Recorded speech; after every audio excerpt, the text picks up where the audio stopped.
नमस्ते। आप सभी मेरे यानी प्रतिज्ञा के साथ सुन रहे हैं इश्क मुबारक कहानी का 8वां भाग। उसने धीरे से वो बॉक्स निकाला, अपने बिस्तर पर रखा और एल्बम खोलकर एक एक पेज पलटने लगा।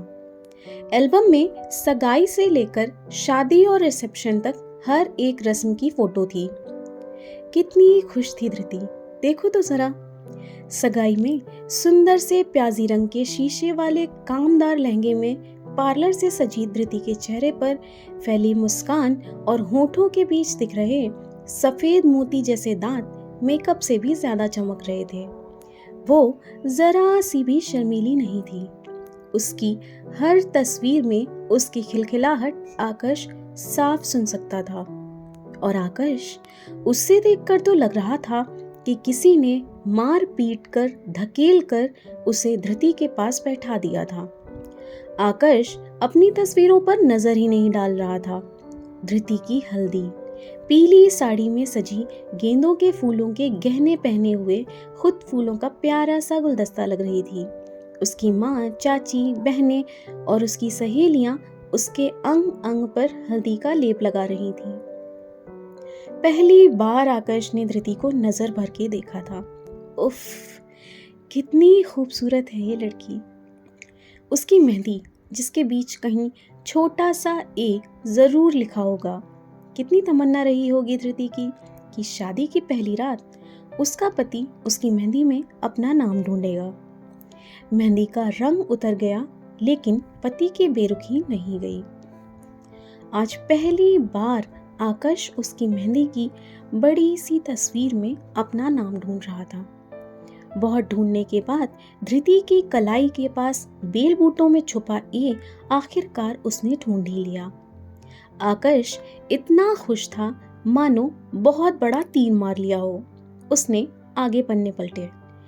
उसकी शादी का दिन, धृति और आकाश दोनों के साथ हुई नाइंसाफी का दिन।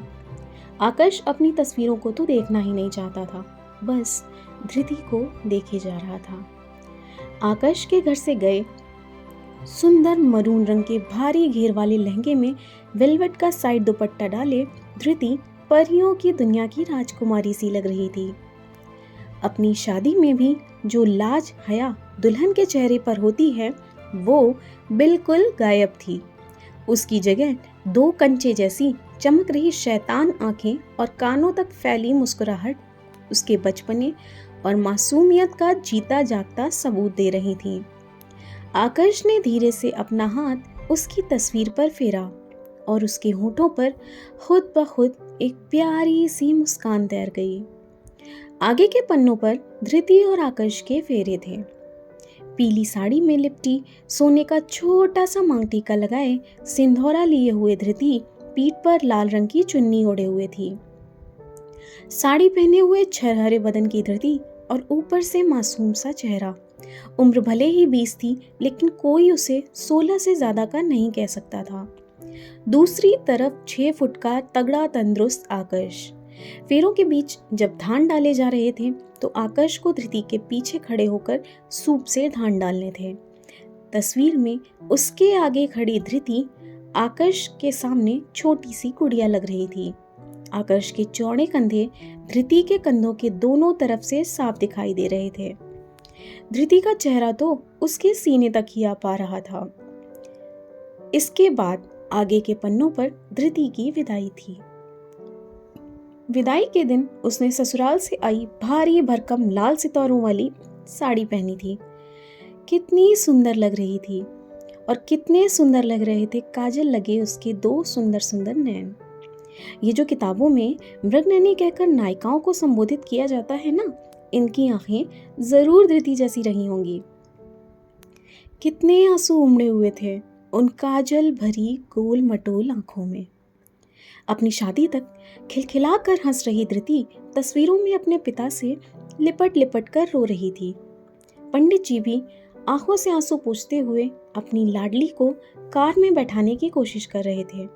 बिटिया कितनी भी प्यारी क्यों न हो, आखिर है तो पराया धन। आज इस धन को उसके असली हकदार को सौंपकर मुखिया जी अपने कर्तव्य से मुक्त हो गए थे। उसकी माँ बिलख रही थी। और धृति मानो अपनी माँ से कह रही थी, माँ रोक लो मुझे अपने पास। 20 साल पाल पोस कर इतनी जल्दी किसी पराये को सौंप रही हो? इतनी पत्थर दिल कैसे हो सकती हो? मुझे कहीं नहीं जाना माँ, तुम अपने आंचल में छुपा क्यों नहीं लेती मुझे? कार चल दी थी जिसमें धृति अपने माँ बाप, अपने घर, अपने गांव को मुड़ मुड़ कर देख रही थी, जैसे वो सब कुछ अपनी आंखों में बसा लेना चाहती थी। आखिर वो ये सब कुछ पीछे छोड़कर आकर्ष की दुनिया सजाने, उसके साथ अपने सपनों का घर बसाने आ रही थी। आकर्ष की आंखों से आंसुओं की 2 बूंदें धृति के रोते हुए चेहरे पर गिर गईं। वो उसकी तस्वीर को प्यार से सहलाने लगा। वो क्या कुछ सोचकर नहीं आई होगी। कितनी हिम्मत थी कि उसने पूरा परिवार छोड़ दिया और एक अजनबी परिवार के साथ चली आई। किस विश्वास पर?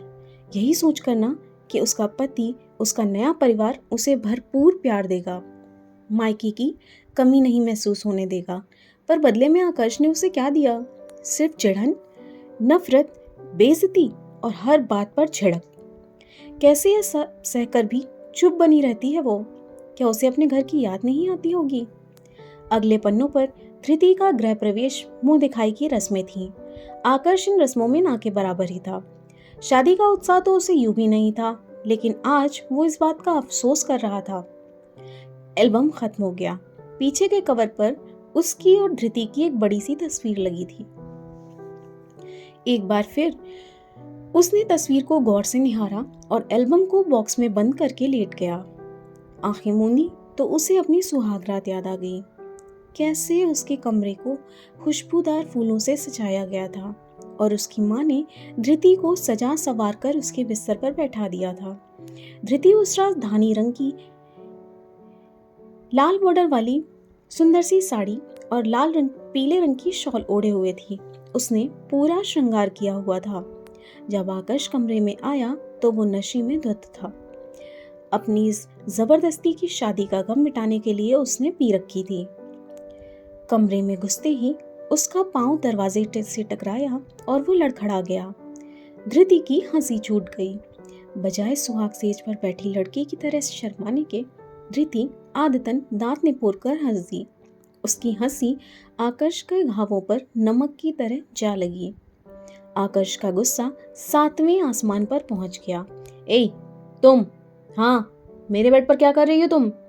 उसने धृति को उंगली दिखाते हुए पूछा। सासू माँ ने बैठाया है मुझे यहाँ पर। धृति बहुत ही मीठी आवाज में मासूमियत से बोली। उठो, अभी के अभी उठो मेरे बेड से। आकर्ष चुटकी बजाते हुए उससे बोला। धृति घबरा कर बिस्तर से उतर गई।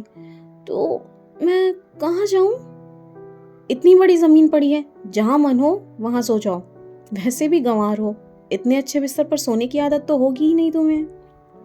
लेकिन ठंड लग रही है मुझे। धृति का चेहरा रुआंसा हो गया। सर्दियों का मौसम था। दिसंबर में शादी हुई थी। जमीन बर्फ की तरह ठंडी थी। वो सामने सोफा दिख रहा है, वहां लेट जाओ और अपना चेहरा मेरी तरफ मत घुमाना। मुझे तुम्हारी शक्ल से नफरत है। धृति सहमी सी चुपचाप सुनती रही। जाती क्यों नहीं? आकर्ष की नफरत और गुस्से से भरी आवाज सुनकर धृति का नन्हा सा दिल कांप गया। हमें अकेले सोने में डर लगता है। गांव में हम नीलम के पास ही सोते थे। आकर्ष ने अपने दोनों हाथ जोड़कर माथे से लगाते हुए गुस्से से कहा। तो वापस अपने गांव लौट जाओ, मुझे बहुत खुशी मिलेगी। धृति की सुरमई आंखों में हल्की सी नमी आ गई। थोड़ी देर वैसे ही खड़े रहने के बाद वो डरते हुए फिर से बोली। हमें सच में बहुत डर लगता है अकेले। यहीं बेड पर लेट जाने दीजिए ना। हम किनारे ही लेटेंगे। आपको बिल्कुल तंग नहीं करेंगे, भोले बाबा की कसम। आकर्ष का दिल जरा भी नहीं पसीजा, बल्कि उसने धृति का तकिया उठाकर जमीन पर फेंक दिया। बेचारी ने चुपचाप तकिया उठाया और सोफे पर सिकुड़कर बैठ गई। पूरी रात वो वैसे ही बैठी बैठी ऊँगती रही। इतने दिन की शादी की थकान थी, लेकिन अकेले के डर और कमरे भर में अंधेरे के डर से वो बिल्कुल नहीं सो पाई। अचानक आकाश का फोन घनघनाया और वो अपनी सुहाग रात से निकलकर आज में वापस आ गया। मैसेज धृति का ही था। लब तो खामोश रहेंगे, ये वादा है मेरा। अगर कुछ कह बैठी निगाहें तो खफा मत हो जाना। आकाश मुस्कुरा उठा। उसने बार बार उन 2 लाइंस को पढ़ा, फिर मैसेज टाइप किया। दोबारा ये 2 टके की सड़क छाप शायरियां मुझे भेजी ना तो ब्लॉक कर दूंगा। सॉरी, धृति ने मैसेज लिखकर फोन बंद कर दिया। आकाश देखता रहा। धृति ऑफलाइन हो गई। आकाश का दिल किया फोन से निकलकर वो धृति के पास जाए और जो कुछ उसने किया उसकी माफी मांग ले। उसने फोन किनारे पटक दिया और मुट्ठी बांधकर बेड के ग्राउंड पर घूंसे मारने लगा, मानो खुद को सजा दे रहा हो। बगल में पड़ी तकिया उठाकर गले से लपेट ली। फिर कुछ सोचकर धीरे से उठा और जमीन पर बिखरी हुई धृति की सारी साड़ियों को एक एक कर तह बनाकर रखने लगा। उसने सारी साड़ियां वापस करीने से हैंगर में लटकाकर वार्डरोब में टांग दी और वापस आकर अपने बिस्तर पर सो गया। तो ये था इश्क मुबारक कहानी का 8वां भाग। मेरी आप सबसे गुजारिश है कि मेरी कहानियों को ढेर सारे लाइक्स और कमेंट्स करिए, ताकि जल्दी से मैं इस कहानी का अगला भाग भी आप सबके सामने लेकर आऊँ। तब तक के लिए गुड बाय।